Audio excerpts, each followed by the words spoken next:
when the world has got you down. And Alzheimer's sucks. It's an equal opportunity disease that chips away at everything we hold dear. And to date, there's no cure. So until there is, we continue to fight with the most powerful tool in our arsenal, love. This is Love Conquers Alls, a real and really positive podcast that takes a deep dive into everything Alzheimer's, the good, the bad, and everything in between. And now, here are your hosts, Susie Singer-Carter and me, Don Priest. Hello, everybody. Welcome back to Love Conquers Alls. This is Susie Singer-Carter. And I'm Don Priest, and this is Love Conquers All, as Susie said. She changed it up a little today. So I tried to freak you out a little bit. I just wanted to shake it thrown. up. Wow, you shook me. Yeah. I am shaken. Taking charge of this podcast now. That's what you do. Yeah, go for it. What's up? So, yeah. We're doing a walk. Did I mention we're doing a walk? And this is what I'm obsessed with. I can't. No, I can't. I have nothing else to talk about but this walk on September 27th, our national long-term care reform walk on September 27th on Sunday, and we have now 23 states Thumbs attached are up and ready to go. Yay. How great is that? We only started a month ago. Yep. And let me tell you, and the reason I may not live states, to walk it though. Yeah, that's exactly because I will not. Susie hasn't slept in the last month, and she's not planning on sleeping until September 28th. I have I need better lighting. I can't get enough good lighting right now. Like the lighting is not working for me. I keep trying to find good lighting. It's not helping. Really need some sleep. No. Amazing, progress that you're making. We have walk leaders in all 23 states now, correct? They'll have to, yeah. You have to. And then, but there's more. We have 35 leaders, which means there's more than one walk in those said states. So we have 3 walks in New York and 2 walks in New Jersey, and don't ask me the rest, but we have more that add up to 35 leaders, and that's really good for just about a month that we've launched. Absolutely. So if you are in a state, you should go to our website, which is roar4ltc.org, and you can see what states have been what am I trying to say? That they've been but that doesn't mean you can't have more. Even if it's in a state that like as we're saying, there could be multiple walks within a state. So we would love as many walks as possible. Even small walks are meaningful. So since we're doing this synchronized, and it really sends a message out to the public that this is a pervasive problem. But there are states that we're looking for as well. So maybe it's your state. Maybe you want to help out and organize a walk. It's really not that hard. And it seems more daunting than it is. But a lot of us have never done it before. That's me. And I'm, organizing it. And it is what it is. And it's going to make you feel so good because it actually gives us agency to have it, make a change. Yeah, and a walk can be 5 people. It can be 5,000 people. It doesn't have to be like, oh my gosh, this is going to be overwhelming. It could be you just have a group of friends or your church or whatever, and it's like we can all do this together. It doesn't have to be overwhelming. And heck, if you get 5,000, all the better. But it can be as many as there are. You can walk alone because you're all walking together. So. Fear not. Just get a sign out. Get your Sharpie out and make a sign, and get out there. Yeah, it's true though. I mean, it does. It is an energy that we're creating. So that's why we're doing it nationally all at the same time. It's really great. I'm gonna share that I just finished reading Cory Booker's book, which is so inspiring about taking a stand. And guess what it's called? Stand, which is it's a perfect title because he actually goes through the history of activism and how we know it, we hear it that it starts with a few people, but he gives you all these examples of major changes in our country that have taken place and started with one person and then maybe a handful of people.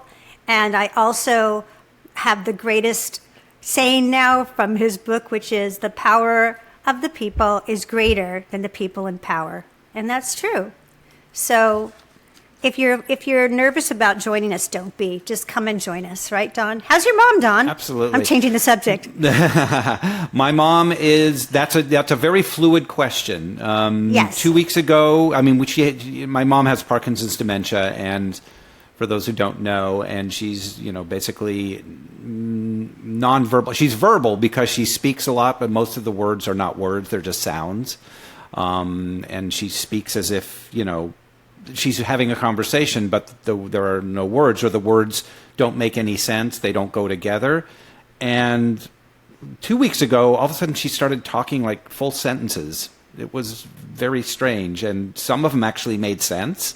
And she was there and alert and everything. And then last weekend, we came there, and she was asleep 95% of the time, and there were no words. There was just sounds. So it's all over the place. But she's there. She knows we're there. And and that's all we can do is be there and let her know that we are there, and give her some comfort in that fashion. But right now the place that she's at, thank God, takes very good care of her. She can't be there forever, unfortunately, because it's not a full-time place. But it kind of is. But they're not telling us that she has to leave, so that's good, for now. Yeah, so, there are some good places. See, very far and few between, but every once in a while, they do you guys exist. had good karma. Yeah.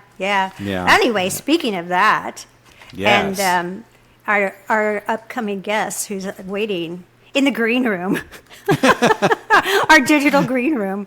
Yes. Who has a lot to say about this. Yeah. And the only way she's going to be able to say things is for me to tell you about her. So why don't I do do it now?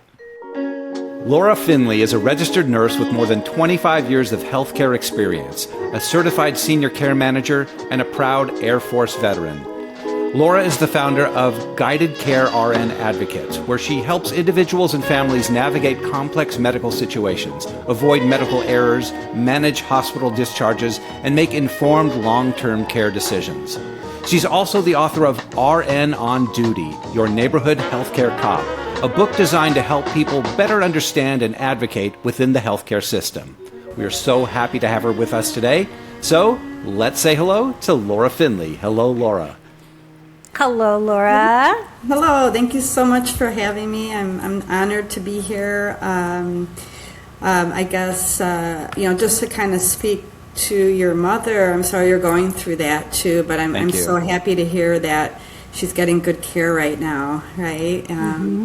Because I feel like if your family and that you're there with her, right? Because I feel like if I have this little motto that I came up with actually a couple weeks ago. If your family isn't there, you're not getting the care, because... Oh, I love that. Yeah, yes. I mean, of course, it could be an advocate or anybody who's there watching out and being their protector, right? So, right. So yes, I just wanted to first, address that issue. Thank you. I didn't know that you were going through that. So yeah, I appreciate that. It's very different because it's I was all the way through Susie's experience with her mom, was there the whole time. It's quite a different experience, and it shows that things can be done properly. This is not futile. We have hope. But it is such a different experience than what I know that Susie went through, and I know that so many people out there are going through. So, thank you.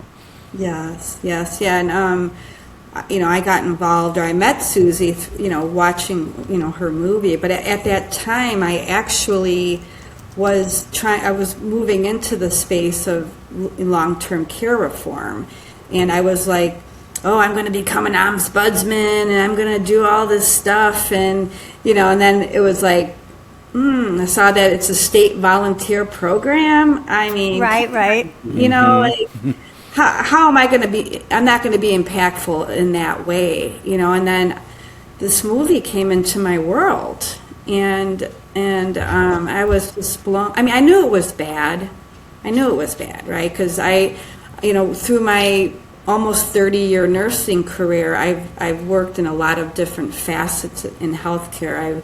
I started out as a cardiac nurse in the hospital, and then I moved into home health, which I have done. Most of my career was in home health. I was a field nurse. I was a clinical manager. I worked in quality with the star ratings, right? And I know how that data, can be looked at, but I guess I don't know why I went down this route, but oh yes, with her movie, right? But I didn't realize it was that bad. I mean, when I saw the movie, and when that first scene where you were visiting your mom, and she couldn't talk, and I was like, I could see in her eyes, she just needed some water. That's all she needed. She needed water. And I'm like, give her some water. For God's sake, please give her some water. That's all she needs. I mean, I saw it. Simplest thing. Yeah. Right? It was, and then they kept the water from her for so long. And I guess I didn't know. I know I didn't come on to talk about your movie, but I just wanted to tell you how impactful it was for me, because I've never worked in those places. I chose not to go down that route in my nursing career, because all they're doing is passing pills, and then I've never really had a loved one go through that process too. But I saw when people come home from those places, their meds are a mess. Everything is a mess. When they go to the hospital, they go to the rehab, sometimes stay long term, there's no communication, and that's how I became a patient advocate, just because I've seen so many gaps in healthcare, and just the confusion, and it's basically a game, the whole thing, and we're not winning it, that they are. So it's a money game. The whole thing is, and so I'm just so glad that I found, that your movie found me, and it really impacted my life, and I really want to impact people's lives also, and that's where I'm going with what I'm doing. Well, now. I love that you're doing that, and I mean, I learned so much about you since just knowing you when you contacted me. And by the way, Laura she is leading a walk in Chicago. I'm so excited. And so if you are in Chicago, you can find her, we'll have all the information on the show notes, but you can join her walk, and that would be fantastic, because the more people we get out there, the better. So I want to thank you for doing that first and foremost. Second of all, I can't believe that you were at Air Force. I was. I love that. That's thank you for your service. Oh, thank you. Thank you for that. I appreciate that. Yes, it was just to share a little bit about my journey. I've just been kind of floating around in the letting the universe bring me to wherever I'm supposed to be, because I was 18 years old and in Chicago, and I was a little lost. I didn't know really what I wanted to do. I didn't want to go to college, or I didn't know what I wanted to do. And I was driving home from this job that I had, and I looked over to my right, and there was an Air Force sign. And it's like a movie. Yeah, I literally decided to join the Air Force in that moment. Wow. Cut to close-up of sign. Cut to close-up of eyes. Cut to widen out to you're in uniform. Yes, exactly. Basically, I didn't know anything about the military. Not even one thing. I knew nobody who was in the military. I didn't know about the Air Force. I mean, it was the best one to join, so that was good. And I spent 3 years in Germany. Or 2 years in Germany during the first Desert Storm, and then I got transferred to Fort Bragg in North Carolina, and it was terrible. Really? Yeah, it was bad. And then I had to get out. I wanted to get out early, I'm only telling you this because this is part of my nursing journey. They would let me out of my contract early if I got accepted to college, and I'm like, oh, what am I going to go to college for, So I'm looking through a book, and I find nursing, and I'm like, oh, I can do that. I want to help people. I can pass pills. That's exactly what I thought. I still remember when I thought that. And, so that was how I got into nursing because, again, I knew nobody who was a nurse. I knew nothing about nursing. But I believe that was really the universe bringing me into my purpose. So, Wow. Amazing. So what was your focus in the beginning when you first came? You were an RN, and what was your Pills. pills? Right on. Trying to survive. I was like, oh my God, what did I get myself into? It was insane. I was thrown to the wolves, which it's even probably worse now because the education, the nurses are not getting the same education as they did back when I was 30 years ago in the 90s, right? And so I just happened to get involved in cardiac. So I started in cardiac, and I was in the hospital, and it was insane. I mean, I was just so worried that I was going to kill somebody the whole time I was in there. Because you were undertrained?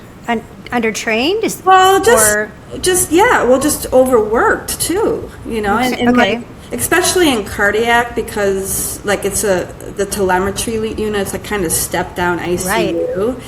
And sometimes I would get floated to the ICU and I'd be like, oh my God, I don't want to be here, and it could change in a moment. You're doing everything that you need to do for your patients. And then it could just go haywire in 1 second, and then you're right. coding, and you're like, oh my God, I just wasn't good under that kind of pressure.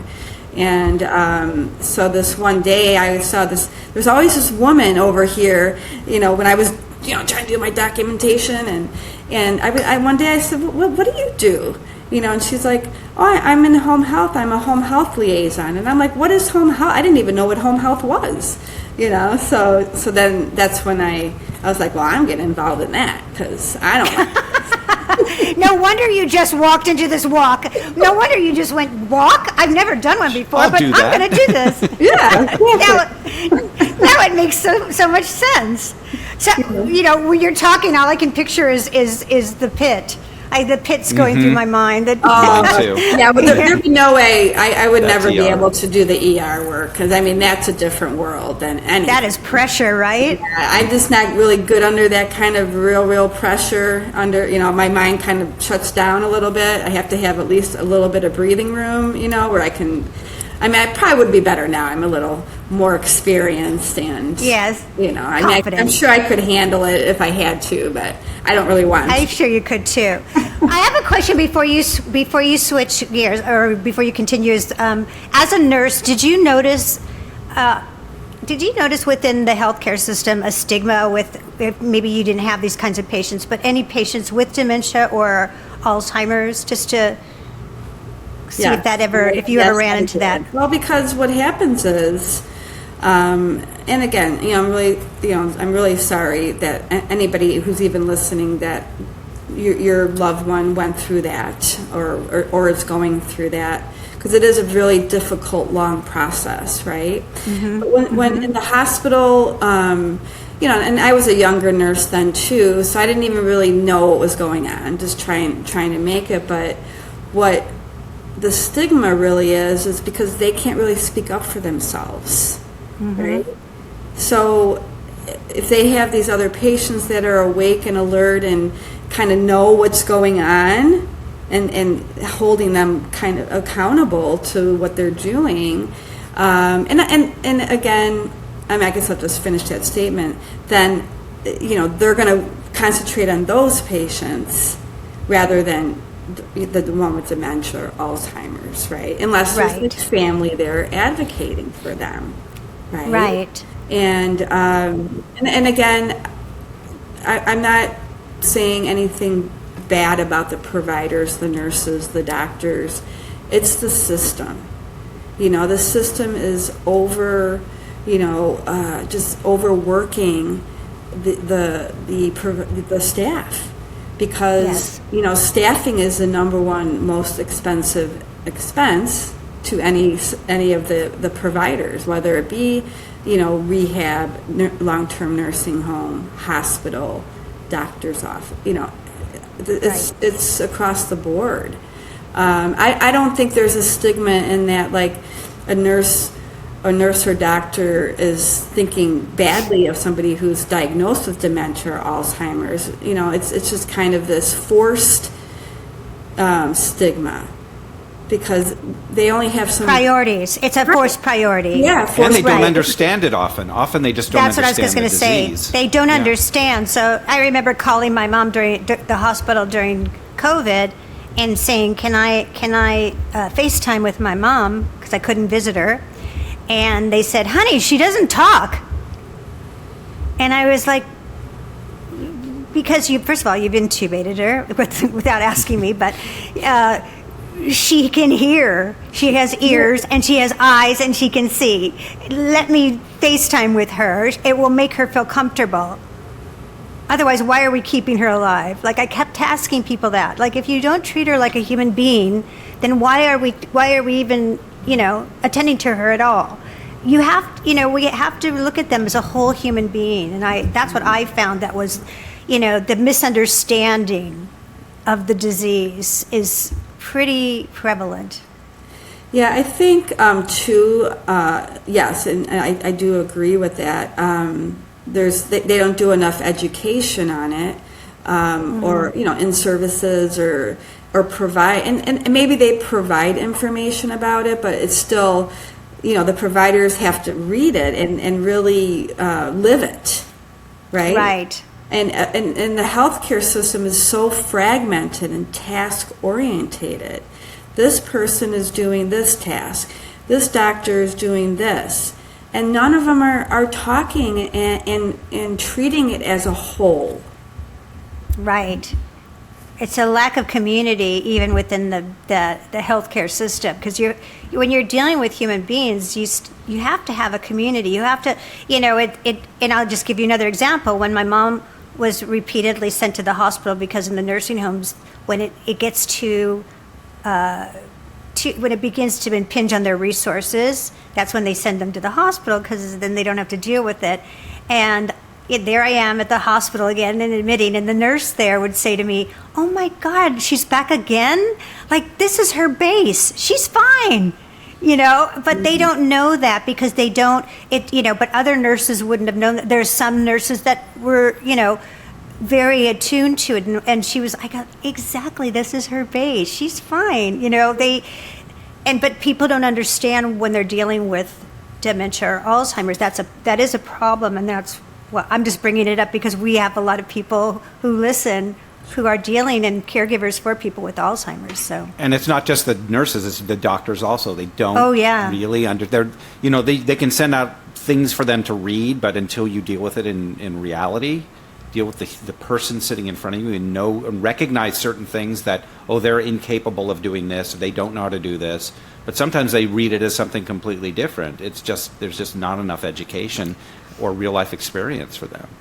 It's also priority, like you said, Laura. It's like you have only so much time, so you have to prioritize. Like, how are you spending the time? Yeah, and we're going to be losing 1 million nurses by 2027, which is next year. 1 million nurses. Who's going to be providing? And why is that? Why is that happening, in your opinion? Well, it's happening because really of the burnout. I was burnt out, and I only worked part-time. My husband, he was a Chicago police officer, and so I worked as a PRN nurse. So I never had to work full-time. And I just think about, all these nurses who work full-time. And then I guess, like, when COVID hit, too, it really changed a lot. One, the new nurses did not get the education. They were like fast tracking. There's not enough instructors. too, and then the older nurses that have been in it, they're burnt out. And I mean, COVID just burnt them out, right? And it's just not worth it. And the thing is that you have people's lives in your hands sometimes. And that's why I left cardiac nursing, because I was just like, I do not want to be a part of, because it's a lot, you're given these and when I was in it, they didn't really have all of the medication safety things, so, I'm sure I did harm some people just because of making medication errors. And so it's just a lot, and like nurses, they have their lives, they have their families. And so they have to deal with all this on their shift, and then they have to go home and like deal with their life. And it's a lot about work-life balance, and I think like all the kind of the home jobs now that are coming forward, it's just easier to walk away from nursing. Yeah. And they're underpaid, underpaid too. Underpaid, yes, definitely.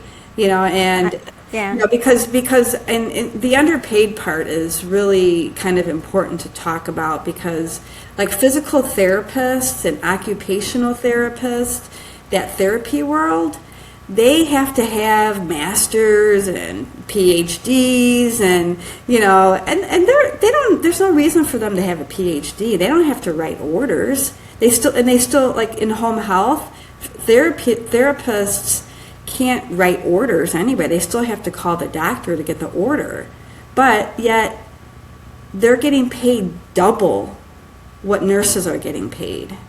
And in home health, the nurse is the one who's doing most of the work. And they always are, right? Yes. I mean, the nurses take the brunt of all the work. Yes. And you guys know everything. And you are the eyes and ears of I mean, my mom's night nurse was the only person that still liked me and talked to me during those last 6 months. But she would say to me, because I always sang with my mom, and she would go, she said to me, when next time she goes to the hospital, don't bring her back. Don't bring her back. And because she knew. And she said, you were a good daughter. I'm like, like somebody sympathetic, somebody that gets it, Yeah, I'm sure you just held on to that one. I did. Right? Because it was everything. I did. At the moment, right? Because. Yeah, no, it's so important. You feel so alone, and I guess that's, why I wrote my book too, because I want people, because I can only impact, I don't have that much bandwidth to be able to help, people in person or remotely. But, with the book, now people can use that. And I'll just tell you a quick story that happened recently. Yeah. So, I told you I was in Las Vegas, dealing with some family stuff. And I was cleaning out my aunt's house. And I went outside and I met this gentleman who was the son of the woman who was her neighbor.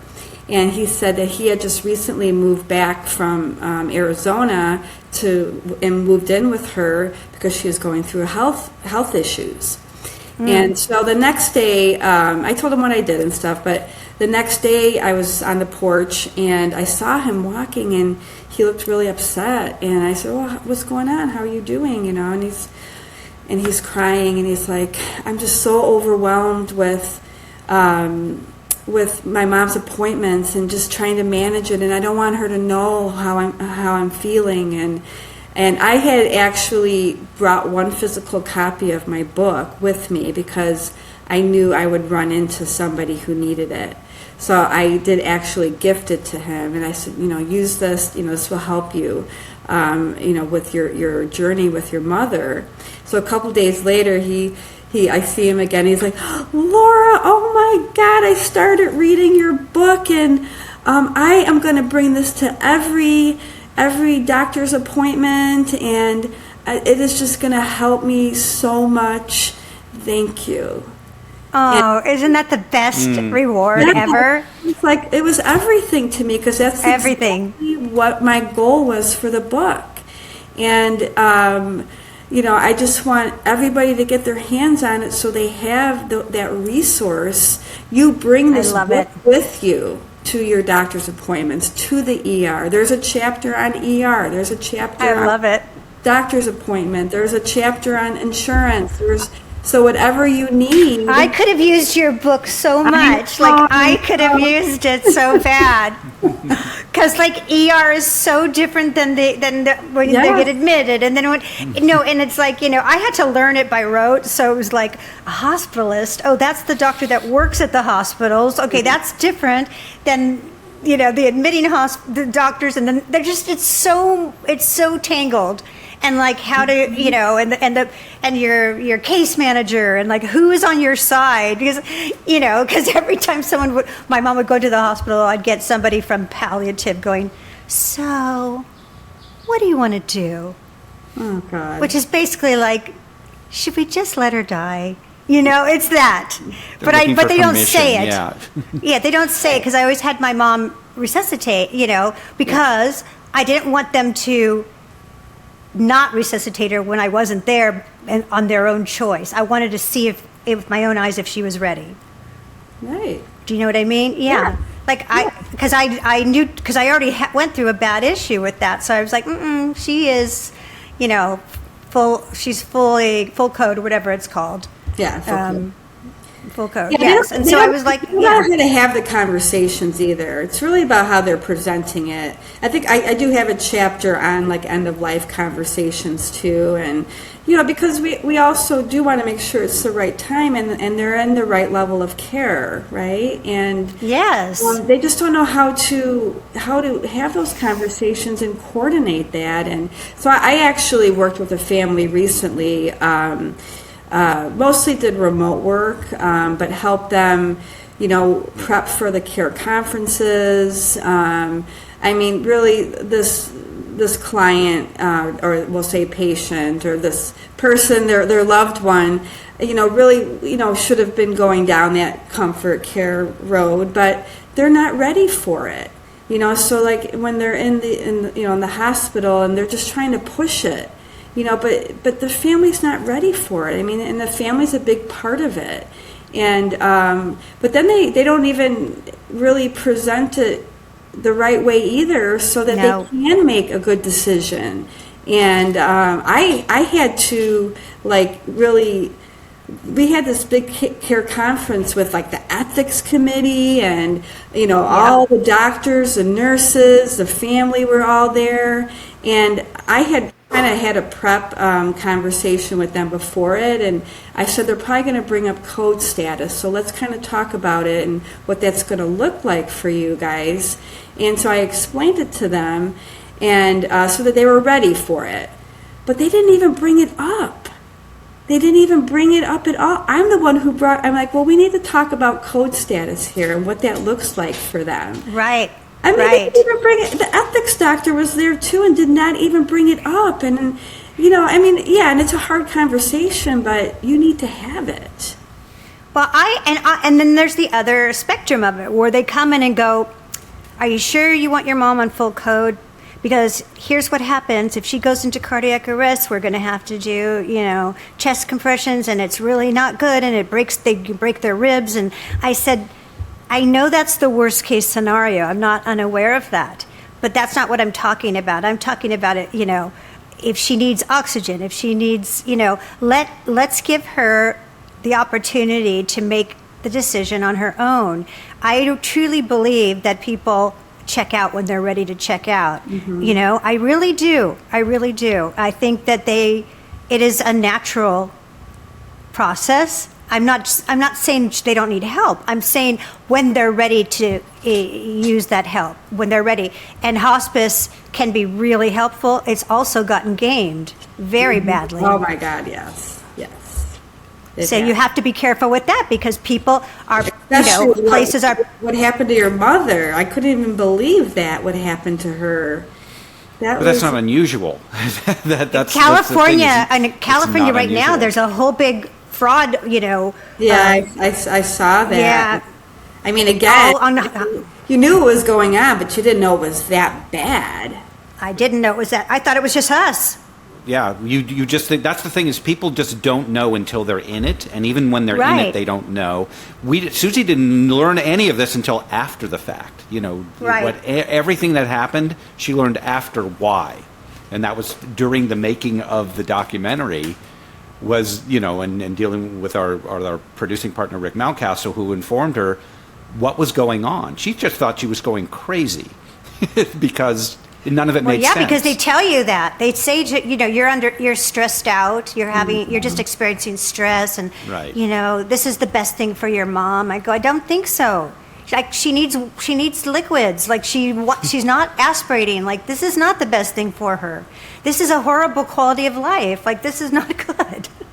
I mean, that's just common sense. But quick segue, because we're talking about crisis, right? And you call yourself what is the healthcare cop, right? Yes. And that what is that? You say suddenly when someone's thrown into crisis, like we're talking about it, and then you have like three things that they should do in that situation from your book. Oh, well, I mean, so I came across being a neighborhood healthcare cop because, I dealt with it in my family.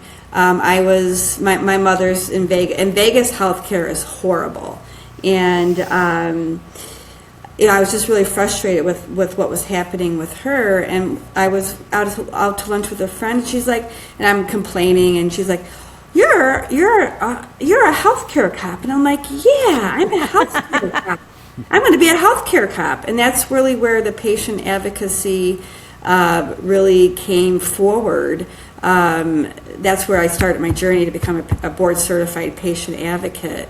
And really, I mean, it's really about being a protector, Yeah. being a protector, and not doing it alone.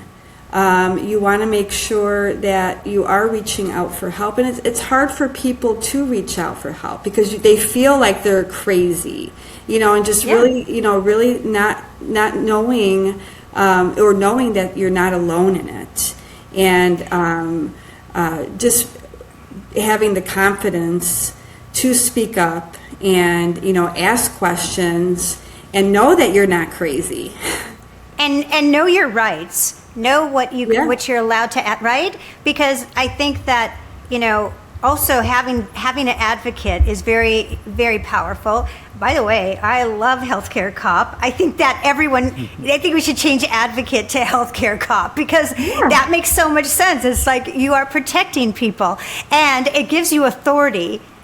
It's like advocate's nice, it's sweet, it's soft. But cop, if you're a healthcare cop, it's like it holds more authority. I love that. That's what an ombudsman should be too. That's what they should be called too. Is healthcare I agree. cop. And it just that program, the ombudsman. I mean, that could be good, right? But if they were given any power, right? And then if a complaint does go forward, it just gets brushed off anyway. Yeah. So. I think it just really reflects what is needed now, which is really, a team of enforcement, and that's what we're lacking. And so, you're right, like ombudsmen and advocates should have that level of enforcement where they are informed and they know what their rights are and they know how to push it because, there were so many things that I would say to the director or the administrator, or the head director at hospice, and I would say, my mom really shouldn't be on this Foley catheter. Like, it's been 5 months. Like, what? And sure enough, she ended up in the hospital from it. But they literally yelled at me. I think it's in the documentary where she just goes, my dad's been on it for 2 years. It's not a problem. And I'm not a doctor, but I did a little research, and everything says it's a problem. It shouldn't be in a person. And your dad isn't her mom. I mean, her dad isn't your mom. Everyone's different. It's not one size fits all. Yeah, and that's actually one of the measures for the star ratings is catheter-related infections. But again, we know the star ratings are skewed data. It's what's being put in. Self-reported. Yeah, exactly. Did you hear that, everybody listening? I mean, it's everything that happened to my mom are like, they're supposed to be never events, right? Like catheter infection. She got the worst catheter infection, like had to have blood transfusions, and her bladder flushed like 5 times because of it. Food, pressure sores. The pressure sore Right? was just crazy. And they didn't even tell you about it. Twice. No, because it didn't happen there. Because it didn't Twice. happen there. That, according to them, it happened Really? in the ambulance, as it always does. Yeah. Yeah. It So didn't that's happen actually there. one of my expertise too, is really the transitions from, like when they go to the hospital and then they go to rehab or into long term, because you need somebody there to know, was that wound really there when she got there, and so, and just even like with the medications get all messed up. Like, they go from home to hospital, rehab, home, and their meds are totally, completely different, Yeah. Yeah. So that's another thing as a patient advocate and navigator, is I can do med reconciliation when they come home to make, if something's not right, I call the doctor, hey, is she supposed to be on this blood thinner or not, or so those kinds of things. So you just really being a healthcare cop is, being community too, being informative and a protector. And the book teaches family members and also people themselves to advocate for themselves. So true. It's a book for everybody, and there's a medical binder in the back where you can write in your med list or your specialist, and you bring the book, and then when the doctor asks, well, have there been any medication changes? And then you say, and you don't even remember. Oh no, there's, it's all the same. But no, you just show them that, and then they have to go against what their meds. Oh no, this is wrong. We got to fix that. What happened there? Because And we so Right. often think that medical records will be, all they have to do, doctor has to do is look at their medical records. They know exactly what's going on. no. And it is not even No. close to the case. No. It's like, well, we don't really need to know, because it'll be there. Their meds will be there. Nope. Everything that's been done to her will be there. Nope. Yeah. Nope. I started Not at all. figuring that out towards the last month or so of my mom's life, because she kept going in for another, infection, all the different infections that she had, sepsis, and the doctor's like, the ER doctor, she's going to be okay. I just put her on this antibiotic, but she's already on an antibiotic. And I go, is that okay? And he just looks at me and goes, yeah, it's fine. I put that in That'll be the fine. documentary too. I know. Because he really remember said, that. he said he did not know, but he goes, I had that'll be no fine. idea. Didn't look at They don't her know. records They at don't all. Look at it. They don't look at it before they come in the room. They know nothing sometimes. I'm not going to say always. Sometimes. Yes, I'm not going Right. to put a blanket over it, but No. there's just not a lot of. They don't have enough time. The hospitalists are covering how many patients in the hospital, and then trying to get information from them, and the patient portals are not updated. With the notes, they don't have to put the notes in there for 10 days. It's like, Is that right? Well, They don't have to put the. the really. I mean, I don't know about 10 days, but I had a client, and they were blocking me as a patient advocate from having access to this client's portal, which the Right. spouse gave me permission. And there's a new law, not a new law, 10 years. It's called the 21st CARES Act, I think, and they're really cracking down on information blocking now.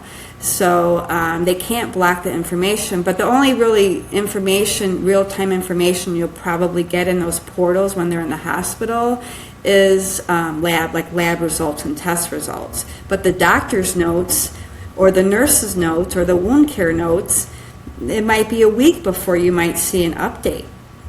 Yeah, and they get redacted and they get changed. Right. As I found out. Yeah. They do. Oh yeah, They I'm do. sure, especially in long-term care too. Oh, yeah. I worked with I know a physical therapist that worked in two nursing homes there in California, and she's actually going to be a whistleblower.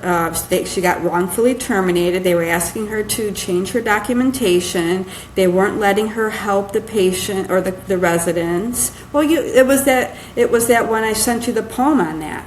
Yes. Room down the hall, the room down the hall.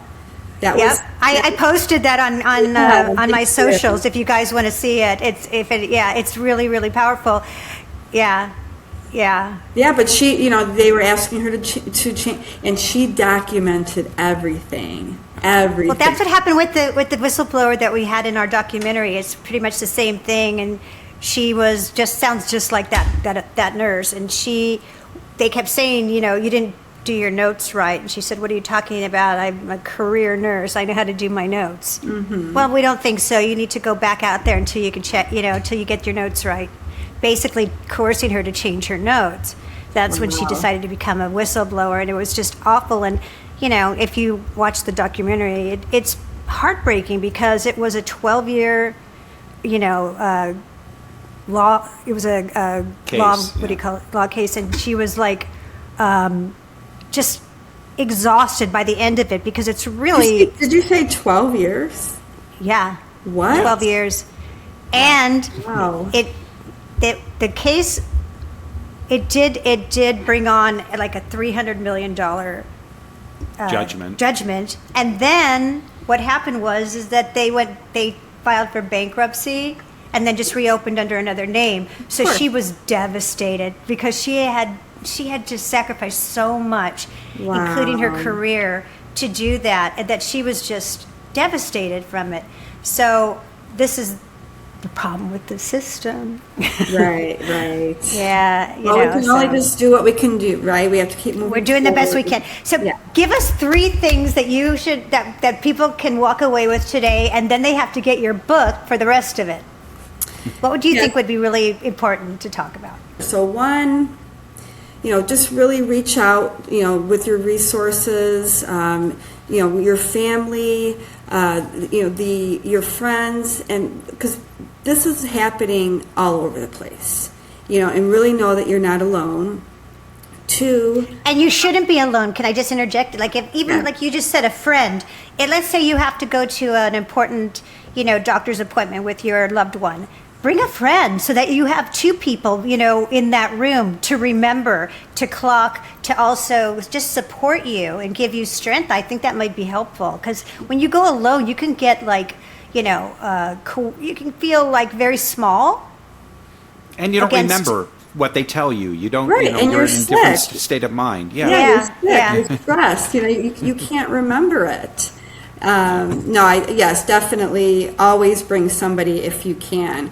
But a lot of times, people don't have anybody too. So again, then, this book would be really, really helpful for that. 2, know that you have a right, to respectful and dignified care.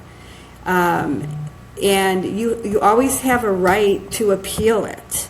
And if you don't feel like your loved one's discharge is safe, if you feel like it's safe for them to come home, you can always stop and say that. Say, I don't feel that this discharge plan is safe. I would like a reevaluation. And they have That's to. That's really important. And they have to. They have to reevaluate the situation. And they still might push back, and they still might say she's got to go or he's got to go.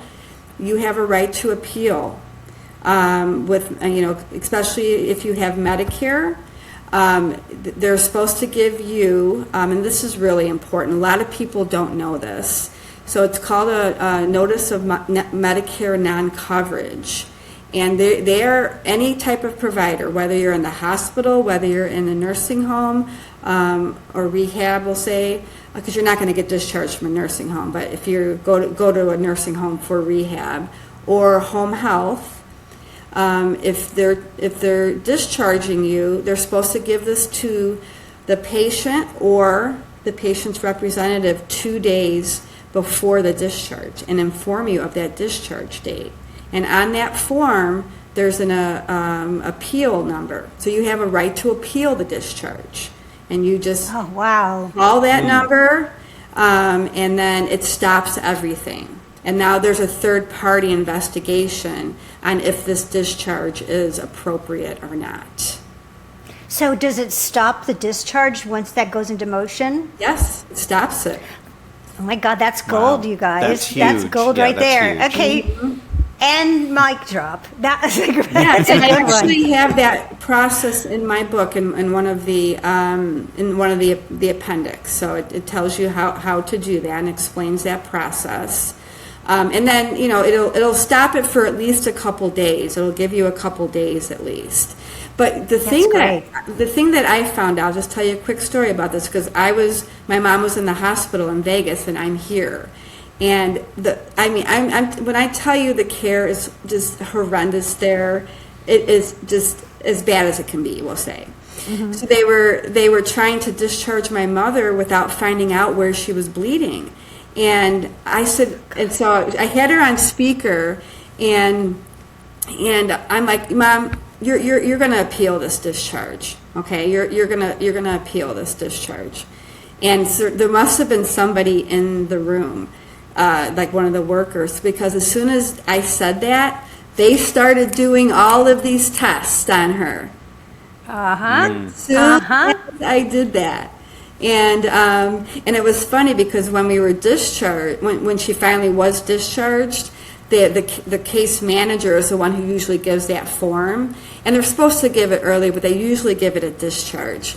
And she's like, I'm giving your mother the form, and I'm informing her that we're going to be discharging her. Are you going to appeal it? And I'm like, no, we're not going to appeal it. So then she left the room, and my mom's roommate was like, man, that was great. She's like, I'm going to do that same thing. So her roommate heard all that. I just want to stay. Now, is that I- only for Medicare? Is that just a No, Medicare you thing, can- or you if can you do have your it- own insurance? You can do an insurance appeal too. It's just a little different process, but you can just say that. You can appeal it too. You want to talk to the case manager. So it's usually either a social worker, the inpatient case manager, the social worker, or a nurse. Usually it's one of those two that do that position. But it's also the same for home health too. You can appeal that process and the nursing home too. So I love it. That's Wow. so gold. That's such gold right there. So valuable. yeah. Wow, I love it. Wow, this is great. This was a great hour. I love it. You brought so much good you. information to everybody. Your book's going to be invaluable. I'm excited. thank When is you. your book coming out? It's already published on Amazon. Oh, okay. Yeah, it's called RN on Duty, Your Neighborhood Healthcare Cop. So it's ready for sale. So Oh my gosh. I'm sorry, we'll cut this out. I thought it was coming out in May for some reason. oh no, it's already No, it's already out. Okay. It's been published since it's self-published, but it was published in February. Oh, great. Well, so it's still new. Okay, Yeah. we'll cut all that out. Yeah. Well, I think everybody needs to chop and get onto Amazon and get that book. If you're taking, yeah, I do. I think it's really good. I mean, you've got some practical advice in there that everybody needs, because when you're in crisis and you are being told so many things at the same time, and it's like, people will badger you into a decision that you're so tired and you're so emotional that you don't know what to do. Yeah. Yeah, I think it takes the emotions, it helps to take the emotions out of it, right? Yes. 'Cause that's what really stops us from hearing and listening and being able to make those decisions. And, they bully you. Yes. They bully you, and it's hard to stand up to that. Yeah, because you don't Yes. want to seem like, a bee, right? Or, And you Yeah. fear retaliation. You fear, Right, there's- right, it's retaliation. like, wait, And these are the that's- people caring for my loved one or caring But for it's me, real. and I'm going to complain. But you have to, you have to. But I speak think up. you have to feel I think all of us have a sense of when people are being straight with you and when they're not. But when you are in crisis and you have that inkling that they're not really being straight with you, but your bandwidth is just blown. It's like you can't take another bit of responsibility. So you're looking to them for answers, and you know that instinctively those answers aren't right, but no one's giving you a different a choice that sounds right. So you don't know what to do, and you get bullied, and or it just gets done. And like they're when wearing a took- uniform. Yeah, they're wearing a uniform too, which makes a big difference. You put It an makes a automatic huge trust difference. when you're talking to somebody in a uniform. Just Yeah, like- that's why they do it in commercials. They do that in commercials. They do that in politics. People. Yeah, Everything that you see. everything. Everything. Hi, I'm a doctor. Suddenly, I know more than you. I have a stethoscope. But I'm wearing. Yeah. Yeah, I did forget. I wanted to talk about one more thing real quick, if it's Sure. okay. So, there is a Medicare benefit for patient advocacy and navigation. If you have, I partner with a company. There's two companies that do it. It's Solus and then now Umbra Advocacy, and that's who I'm partnering with. So basically, if you have Medicare, traditional Medicare, not Medicare C, and I would not suggest going into Medicare C if you can help it. I do talk about that in my book too. Thank God, you guys. If you don't know about it, That's Medicare Advantage. That's another piece of gold. Yes. Yes. I call them Medicare C scams. Yes. But, anyways, we won't go down that route. But so if you have traditional Medicare and a supplement, you could qualify to have patient advocacy services or navigation services through Medicare. Wow. Yeah, this is gold. Another big wow. That's amazing. Yeah, Who so- knew that? So if you have one chronic condition that you're managing, or barriers to care, such as like you don't have transportation to your doctor's appointment, or you can't afford your medications, you could qualify. So basically, I can give you the link to, you can share. You would just sign up through the link. You would go through the qualification process. You would meet with a provider. They would qualify you for the service, and then they would send you back to me to provide the services. But one caveat is it's virtual. So you would do Zoom appointments with the provider and with me as the advocate, and it's in all 50 states. Amazing. Wow. Because you don't always have to go in. Like, yes, of course you have to go in for tests and things like that. But then when you're just doing a follow-up, and then you need somebody to be your second voice. Doing a med rec, or doing Yeah. disease management, like if they have congestive heart failure, diabetes. Something came up on my screen here. Sorry. Yeah. So Is Is there it a only charge for for- your services? Do you charge for your services? or yeah, how if you is were that to done? if you were Yeah. to sign up with me independently, yes, there's I'm a private patient advocate. So, but I don't work for a hospital. I don't work for anybody. I work for my clients. So would you be covered through Medicare? Could you be covered? Yeah, if you came through that way. So there's like two kind of paths you could go. Like if you were to hire me independently, like I could go to the ER with you. I could go to the nursing home. I could do all those things, or do like kind of remote things too. Be on your doctor's appointment on the phone and be listening. Right. But if you go through the other way, it's covered by Medicare if you have the traditional and a supplement, and then I would get compensated through that organization that I And can a family member also who is a caregiver, can they be covered, or do they have to have a certain qualification? You mean as Well, as basically doing what as an she's advocate. doing? Yeah. Well, I mean, Yeah, like as if, yeah, oh, you mean like could they be the Be advocate? compensated? No, and become, No. no. You have to. It has to be a professional. Yeah, professional. Yeah. Either. Got it. That makes Usually sense. it's nurses or physician's assistant. I mean anybody can become a patient advocate. You don't have to be medical to become a board certified patient advocate. We have there's about 700. Well, I don't know. There's probably more than that, but I mean it's a very young industry, but it's growing and So needed. Yes. And there's also another site called Greater National Advocates where people can go, and I'll share that link with you. Great. But that's where they have all the advocates' bios and what they specialize in. I mean, there's some really off-the-wall diagnoses out there that's going on. So there's people that specialize in those kinds of things. Gotcha.